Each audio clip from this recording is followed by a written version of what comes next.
The Curse of Jack. They say that centuries ago, a man named Jack tricked the devil, not once, but twice. With empty promises, Jack trapped him in a tree, forcing him to swear never to claim his soul. And Jack grew tired of simply wandering. Surrounded by cliffs and forests that whispered at dusk, the place was known only to the old folk as the Forgotten Way, where ancient things still roamed, creatures that hated to be remembered. When Jack finally died, heaven rejected him for his life of sins.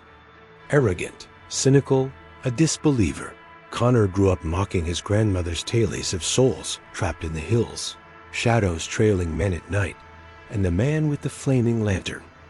In hell, the devil honored his promise and banished him as well. All Jack was given was a glowing ember to light his path through the darkness between worlds. Connor felt something stir when he touched it. Not fear, but a filthy curiosity, as though he were breaking an ancient rule. Since then, Jack has wandered among the dead, carrying his lantern, condemned to guide lost souls. But time corrupts even the oldest curses. Connor spoke words no human mouth should form. For a few seconds, the stench of something burning pervaded the air. But he didn't know. It didn't see that by scoffing at a curse. He'd signed a pact with something that offered no rewards. The village of Doolin, on Ireland's west coast, was too small for maps and too big for legends. His nails blackened, as though he'd dug through soil in his sleep. His room was unchanged, and the smell of ash vanished when he opened the window. But the village fog had never been so dense, drifting through crack and crevice, as if searching for something or someone. At school, the younger kids barely knew who Jack-o'-lantern was. He dismissed the feeling of something following him in daylight. But at night, the hearth lit itself, and in his dreams, he recoiled from the repeated vision. A shadowed figure clutching a living lantern, the flames dancing with human agony. But the elders boarded up windows every October 31st, kept their hearths burning all night, and avoided speaking certain names, not out of tradition, but survival. No tracks, only dried stains in the pasture, as if the blood had evaporated. Connor's father blamed wolves. Wolves don't leave ashes. No blood, no signs of struggle. Her tone charred, her eyes empty. They don't remove eyes and spare the rest of the flesh. It was in Doolin that Connor Dwyer was born, a 28-year-old son of a sheep farmer who never wanted to take up the trade. Connor wanted out. He said the world was too big to be wasted among weeds and superstition. He wanted money. His skin grew coarse by the day, cracking in places. Sunlight burned him. And at night, he heard thuds from the basement, though no one was there. Respect. Something he would never find in that nowhere land. That's how he found the book. Hidden in the basement of the old library, among genealogies and 18th century maps. It lay bound in leather, with no title, only a low-relief imprint of a contorted face within a glowing lantern. That night, he read, and read again. Then he invoked. He didn't know Latin. Still, he mocked the ritual's cadence as he read it aloud in the dark cellar, rain hammering the tin roof above. The floor shook. Lights flickered. When he stumbled back home, his skin had already changed. Jack-o'-lantern had finally been heard. And now, he wanted more than wandering. The next morning, Connor awoke with smudged soot on his fingers. He tried to ignore the chills whenever he passed mirrors. On the third day, the sheep began to disappear.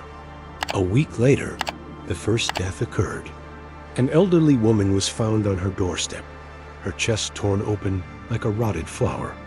The village fell silent, and Connor began to fall ill. Jack wasn't content to cross into the land of the living. He wanted a body, a vessel, flesh to walk among men again without hiding. And by opening the book and speaking the name, Connor had unknowingly volunteered. Windows cracked across the village, and Halloween lanterns, once mere decoration, began to burn from within, with no candle. When the second victim was found, a boy with burned legs and his mouth sewn shut, the church bells tolled with no one to ring them. Jack was coming, and his hunger was brutal. But when the school's roof started dripping black, molten sap, the remaining few realized the evil wasn't hiding, it was spreading. Connor's skin began to peel off. Literally.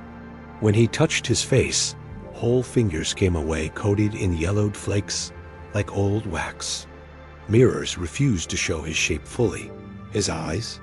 Its shell was not wood, nor metal but flesh, tight with cracked bone textures. The carved eyes were deep hollows, within which living shadows flickered, no longer followed his gaze. And at night, they stared at the hearth on their own. Paths vanished from maps. Lights flickered in the woods at night, guiding the curious to clearings where time stood still. Some who entered never returned. Others came back. Cobblestones cracked, wooden shutters rotted instantly.